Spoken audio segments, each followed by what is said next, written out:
नमस्कार, मैं हूं दीपाली राणा। आप देख रहे हैं सीएनबीसी आवाज। और अक्षय तृतीया के मौके पर ज्वेलरी की डिमांड पर खास बातचीत हम करेंगे, समझेंगे किस तरीके के ट्रेंड्स देखने को मिले हैं, क्योंकि ये दिन काफी ऑस्पिशियस डे माना जाता है शुभ खरीदारी के हिसाब से। ना सिर्फ सोना चांदी बल्कि लोग और भी बहुत शुभ कार्य करते हैं, फिर चाहे वो घर या फिर गाड़ी खरीदना ही क्यों ना हो। और खास तौर से सोने चांदी की खरीदारी, स्पेशली सोने के गहनों की बाइंग काफी की जाती है। तो जानने की कोशिश करेंगे कि कैसा रहा अक्षय तृतीया का दिन, आज किस तरीके की डिमांड देखने को मिल रही है और आगे के लिए क्या प्रोस्पेक्ट्स डिमांड फ्रंट पर दिखाई दे रहे हैं, इस पर करेंगे बातचीत। नेशनल गोल्ड काउंसिल और national gem and jewellery council के डायरेक्टर महेश चंद्र जैन हमारे साथ मौजूद हैं। साथ ही स्ट्रैटेजीज पर भी बातचीत करेंगे। एलकेपी सिक्योरिटीज के जतिन त्रिवेदी हमारे साथ बने हुए हैं। आप दोनों का ही स्वागत है शो में। महेश जी नमस्कार। सबसे पहले, जैसे उम्मीद की जा रही थी उतनी बाइंग नहीं देखने को मिली है, ऊंची कीमतों की वजह से बाइंग रेस्ट्रिक्ट हुई है कहीं ना कहीं। और पिछले साल की तुलना करें तो महेश जी मानते 30% के आसपास का ड्रॉप देखने को मिला है अक्षय तृतीया की स्पेसिफिक बाइंग की अगर कंपैरिजन करें तो।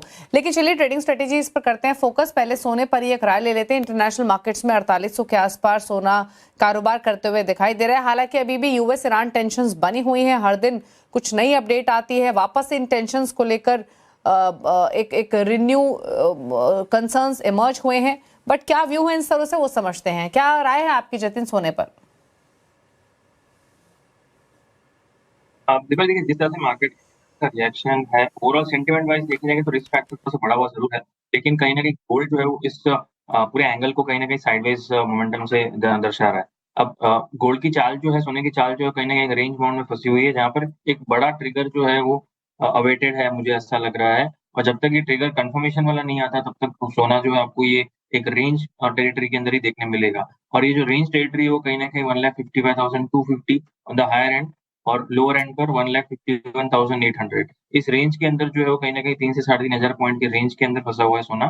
जभी भी इस अनसर्टेनिटी का वर्ल्ड सर्टेनिटी में आ जाएगा, ताकि वो चाहे वो फिर सॉल्यूशन की तरफ हो या फिर री-एस्केलेशन की तरफ हो, वो जो भी आउटकम आता है यूएस ईरान के बीच में सेकंड राउंड ऑफ टॉक्स के बाद में, उसके बाद ही सोना जो है अपनी चाल फिर से दर्शाएगा। अभी फिलहाल टेक्निकली मैं देखने जाऊँगा तो 1,52,000 1,52,000 का एक स्ट्रॉन्ग सपोर्ट है। जब तक इसके ऊपर ट्रेड कर रहा है, तब तक यहाँ पर नेगेटिविटी या वीकनेस की चाल जो है फिलहाल नहीं दिख रही है। लेकिन 1,52,000 के नीचे अगर प्राइस स्लिप हो जाएँगे, तो एक बड़ी इसके अंदर फॉल गिरावट जो है वो ज़रूर देखने मिल सकती है। और जो बड़ी गिरावट आएगी, 1,48,000 तक आ सकती है। तो ट्रेडर्स को और निवेशकों को ये ध्यान में रखना है कि 1,52,000 एक इम्पोर्टेंट सपोर्ट और 1,55,000 मोटा-मोटी एक बड़ा रेजिस्टेंस है घूमने के लिए। Okay, okay.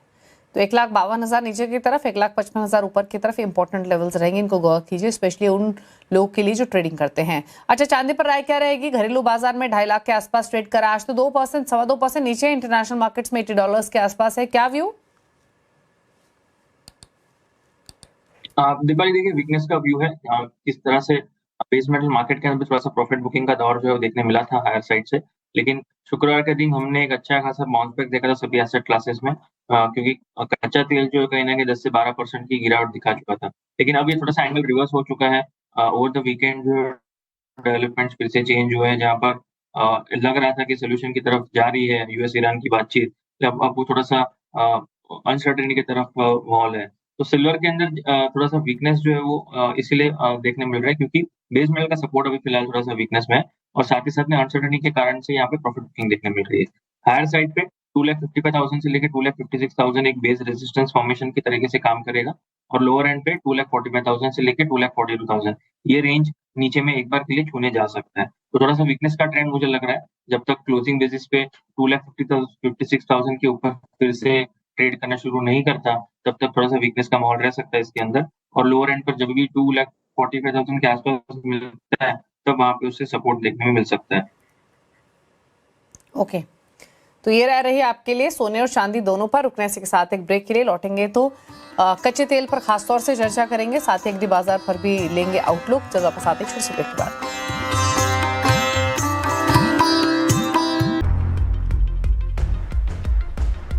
आप दे रहे हैं कमोडिटी कॉल। जतिन त्रिवेदी हमारे साथ बने हुए हैं। बात करते हैं कुछ और ट्रेडिंग स्ट्रैटेजीज की। बात करेंगे अब कच्चे तेल की, जहां पर इंटरनेशनल मार्केट्स में तो प्राइस एक उछाल के बाद वापस थोड़ा नरम हुए हैं। 4.5% की गिरावट इस समय देखने को मिल रही है। 4.5 से 6.5% की गिरावट नाइमैक्स और ब्रेंट दोनों में देखने को मिल रही है। इनफैक्ट 4.5% ऊपर है, माफ कीजिए, 94 के आसपास। मैं फ्यूचर्स के लेवल्स मेंशन कर रही थी, जहां पर हम जून फ्यूचर्स में 4.5% की गिरावट देख रहे हैं और नाइमेक्स के मई फ्यूचर्स में 6.5% की गिरावट देख रहे हैं। ये स्पॉट प्राइसेस है आपके सामने। और स्ट्रेट ऑफ हॉर्मुज को लेकर वापस से जो टेंशन एस्केलेट हुई, उसके कारण ये उछाल देखने को मिला है। घरेलू बाजार में भी तेजी देखने को मिल रही है, 6-6.5% ऊपर कर रहा है ट्रेड। इनफैक्ट ये रिस्क तो जतिन बना हुआ था ही कि जैसे जैसे डेवलपमेंट्स होंगी, कुछ भी नेगेटिव न्यूज फ्लो आएगा तो वापस से प्राइसेस को सपोर्ट मिलेगा।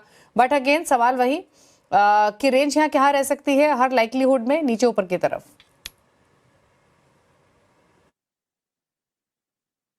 आप देखिए दीपाली, जिस तरह से ये एस्केलेशन हो जाती हैं तो कहीं न कहीं ये इश्यूज रेज़ होने के कारण से कच्चे तेल के अंदर जंप देखने मिल जाता है। और अगर डीएस्केलेशन के न्यूज़ आ जाते हैं तो कच्चा तेल जो है कहीं न कहीं संभल जाता है और करेक्शन जो है वो भारी भरकम करेक्शन दिखा देता है।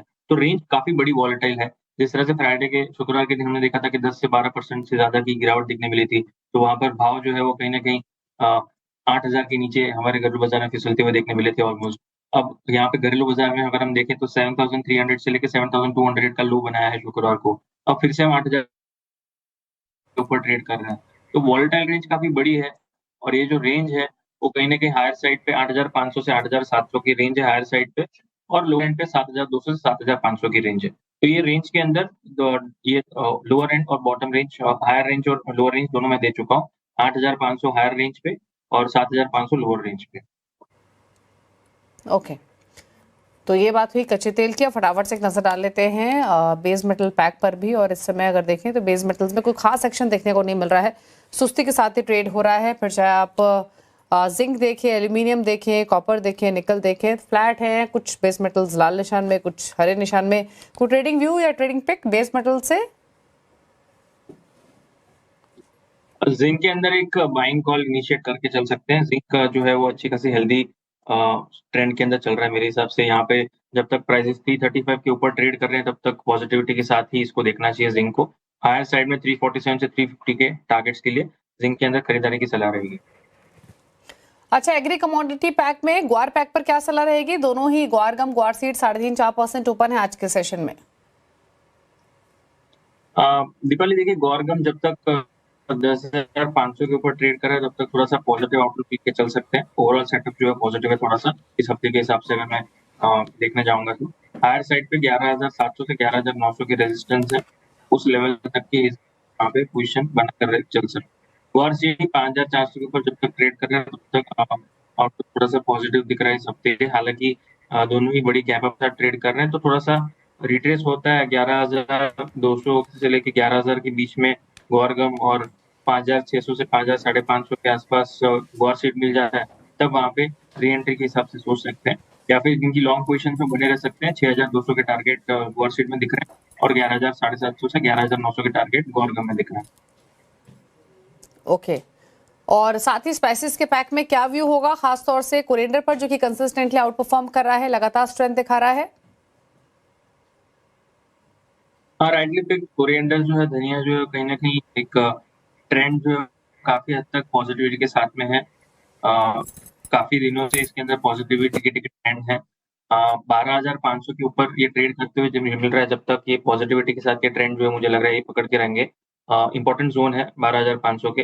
हायर साइड पे 14,200, 14,400 ये नेक्स्ट लेग ऑफ रेजिस्टेंस दिख रहा है। हालाँकि प्राइसेस काफ़ी हद तक पॉजिटिविटी के साथ में ट्रेड करते हुए देखने मिले हैं कुछ दिनों से। तो थोड़ा-सा रिट्रेस यहाँ पर भी जब मिलता है तब वहाँ पे एंट्री लेने का सोचना चाहिए। 13,000 के करीब जितना एंट्री रहेगा उतना रिस्क रिवॉर्ड फेवरेबल हो जाता है 12,500 के नीचे का स्टॉप लॉस रख के 14,000 तक के लक्ष्य के हिसाब से। ओके, तो ये रह रही कोरिएंडर पर 3.5% ऊपर कर रहा है ट्रेड। बाकी स्पाइसेस को देखेंगे तो टर्मरिक फ्लैट टुवर्ड्स नेगेटिव बायस के साथ कारोबार कर रहा है, हल्का प्रेशर जीरे में है। और इसके अलावा कैस्टर, कॉटन सीड ऑयल के ये भी हल्की नरमी के साथ कर रहे हैं ट्रेड आज के सेशन में। तो ये रही तमाम ट्रेडिंग स्ट्रैटेजीज। शुक्रिया आपका जितिन आने के लिए शो में और अपने व्यू सभी कमोडिटीज पर शेयर करने के लिए। इसी के साथ एक ब्रेक के उस पार आप देख सकते हैं आवाज समाचार। इस शो में इतना ही, नमस्कार।